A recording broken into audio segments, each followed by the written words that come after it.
Welcome to Sensible Secondhand Reviews, the show where we put a car worth between £1,000 and £5,000 for its paces in a sensible, practical manner. This is a 2014 Suzuki Swift 1.6 Sport, and it's really rather good fun.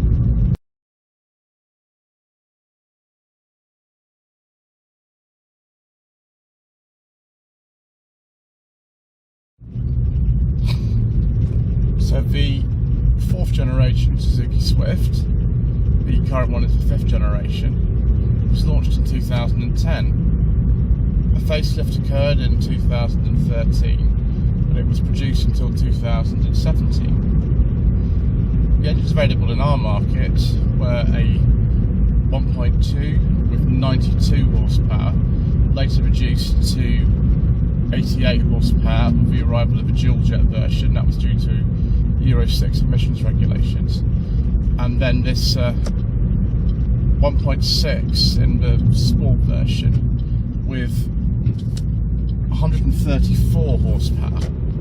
No turbo on this one, but it does have variable valve timing. There were also some diesels, but as usual, due to controversial government legislation and many other reasons, we don't talk about diesels on this channel.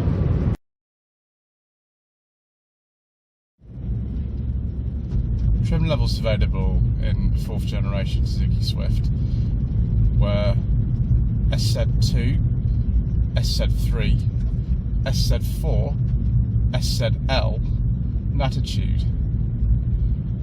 There's also, of course, the sport version, and for some reason there was a Sport SZR. I don't know what the SZR got you above the standard sport answers on a postcard for that particular question. This car has automatic lights and wipers, which is very nice, along with cruise control and sat nav and climate control. So it's actually quite well specified for a little sporty car like this.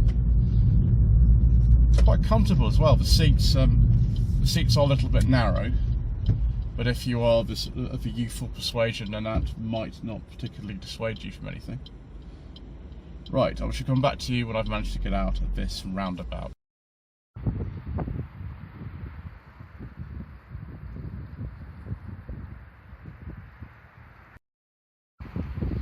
Well, viewers, here we are back in the park and ride, just near Chelmsford, as we always are when we film videos with Simon at Langley Prestige.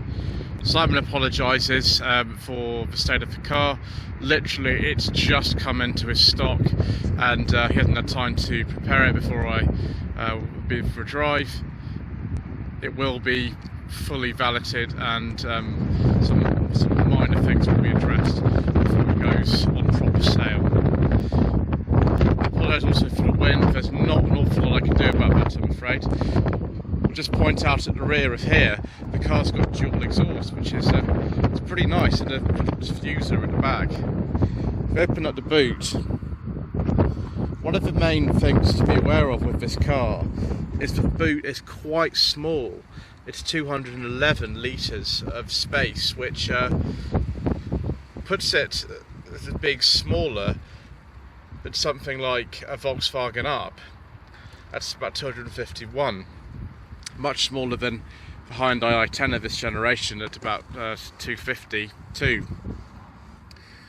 This one's got a boot liner in it, which hopefully I can get off. There we go. Lift up the carpet. And I've just got a not even a space saver, a tyre inflation kit in here. I think you could get a space saver spare wheel in this as well. Just a boot light, no hooks or anything like that. I wonder what's in here. It says it's the jack. Yes, you actually get a jack, although you only get a tyre inflation kit. That's interesting news. Well, I really need to get out of this whim. 17-inch low profile tyres, 17-inch wheels with low profile tyres. Let's check out the rear space. To hold this door as well, we have a hand.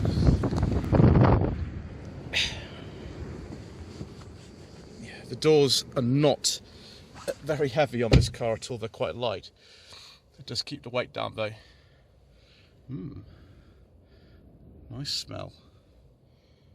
Yes, wow, it's windy out there today. There's a wind turbine just up there and it's spinning around merrily. It's actually not too bad in terms of the wrist space. The main thing is you've got to adjust these headrests up a bit if you are sort of tall in the back area. Otherwise it's going to be a bit tight. There we go. Do have 3 headrests in the back and 3 seat belts, although getting 3 people in the back of here would be a bit challenging. Seats are quite big actually. They really are quite big in this car. There's a little armrest there, although I don't know about the quality of that, viewers. Door panels on the interior, it's all sort of hard plastic, but really you'd expect that from a car like this. This was a lot cheaper than something like a Fiesta ST. I just adjusted the seatbelt a little bit higher because it's a little bit uncomfortable on the way here. Oh, you've got a rear courtesy light as well. Fantastic. You don't get that in an MG ZS, do you, viewers? And a little bit of red stitching, a little bit like an MG3. Right, let's get in the front. I will turn the camera off of this bit because I don't want any more ridiculous wind noise. Just sheltering from a wind a bit here, I've just noticed there's some rather large bottle holders at the back of the doors. That's pretty good for a car of this size. Right, viewers, out of the wind, we're inside the interior where we have more red stitching. Again, a bit like an MG3. And the red rings around the dials. If I just start her up, you've got keyless entry in this car. Starter button's just down here. Deposits for light. Building chemicals and waterproofing systems you can rely on. Right, we won't have any of that. Don't know why it has to have the volume on so high. When I was driving here, I turned the volume off. Why is that? That's very annoying. Okay, just hold the camera. Yeah, there a second. We'll just have a look at the button on the steering wheel first. Stereo controls just there. Oh, cruise control, that's excellent.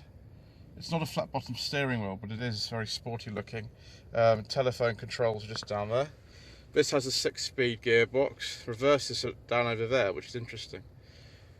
See if we can hold this with one hand like this and operate. We'll knock it with my fingers, which is terrible.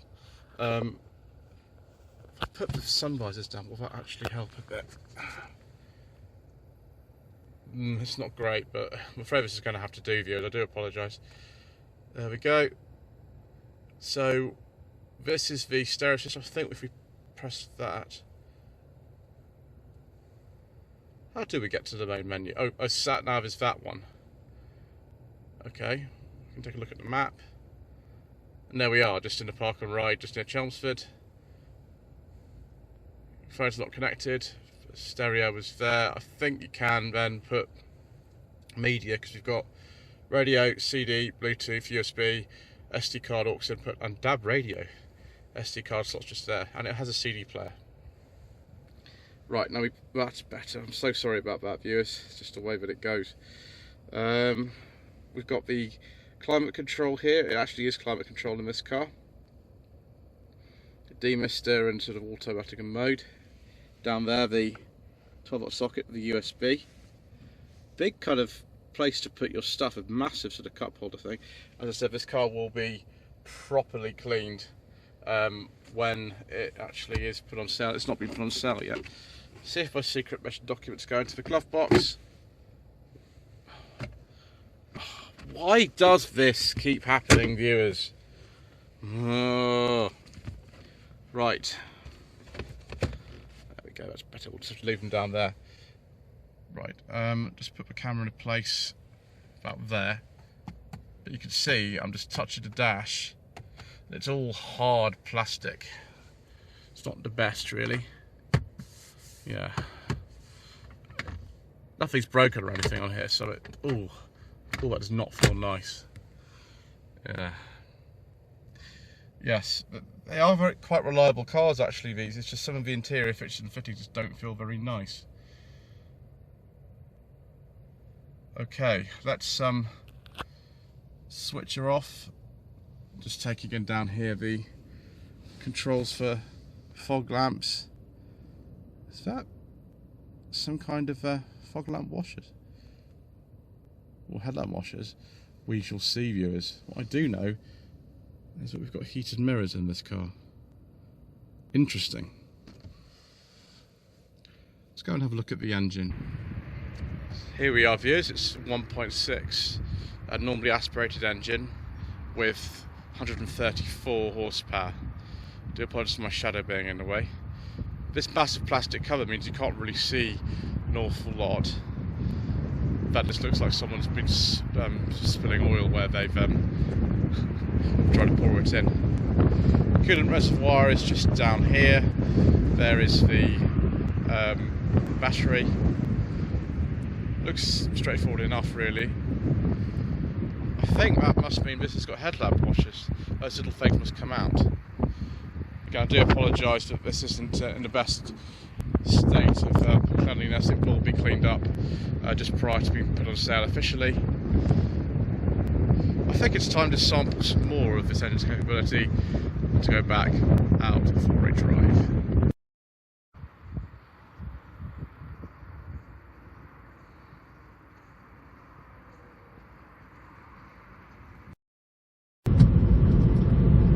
As they do on the Hype Peak Autos channel, let's just accelerate up the bypass and see what's going on. Well, because there's no turbocharger or anything like that, you do have to work this 1.6 litre engine quite hard to make swift progress.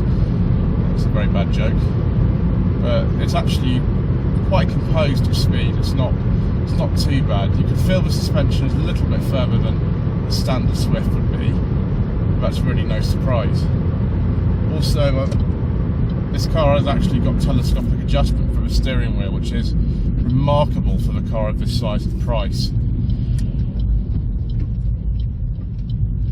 The steering is very, very good. It's very responsive. I don't know if this is an electric or hydraulic setup. It's probably an electric setup because most systems these days are electric.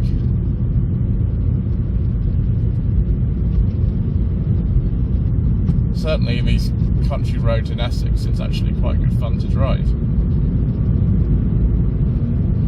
Then I'd really, expect that. For me, the 1.2 normal Swift is perfectly adequate. I would just go for probably the SZ5 if it were me. Sorry, the SZ4. It's very confusing with Suzuki because you don't always get all the numbers. You get 2, 3 and 4 in this car. In some models it's 3, 4 and 5.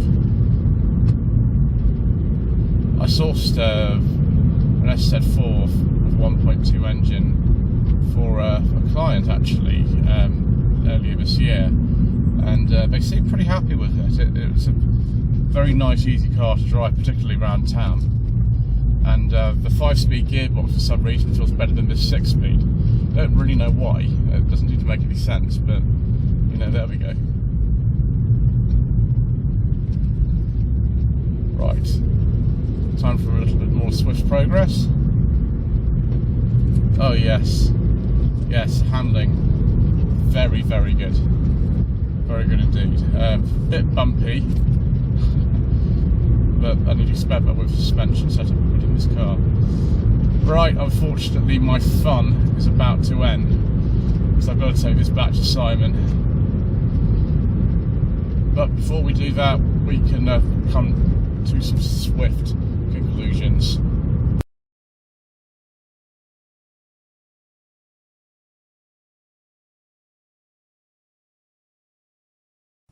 So viewers, the 4th generation Suzuki Swift, or at least for our market 4th generation, because the first 2 were sold as the Cultus and all sorts of other names in other parts of the world, but for our market the 4th generation Suzuki Swift, is this a car that you should consider with a budget of between £1,000 and £5,000? Well, I think so. The engines are actually pretty reliable, particularly the 1.2. I know is a chain cam unit, and so certainly shouldn't have too many problems with that. Just want to make sure you service it properly. This sport model is very well equipped. I like the way it drives. The gear change is a little bit loose for some reason in this particular example. I don't know whether most of them are like this at 58,000 miles, but it's just something to bear in mind. The boot space isn't the biggest, but it actually is, a nice feeling car. It's quite easy to manoeuvre, and there's actually quite a lot of space inside here apart from the boot for such a small car. I do apologise for the lighting, by the way. There's not an awful lot I can do about that, unless you want it like that, which doesn't really do anything. Anyway, thank you ever so much indeed for watching this episode of Sensible Secondhand Reviews. Please don't forget to subscribe to the channel. Don't forget to like this video and leave a comment below. It all very much helps. And thank you again to Simon at Landing Prestige for supplying the car for review.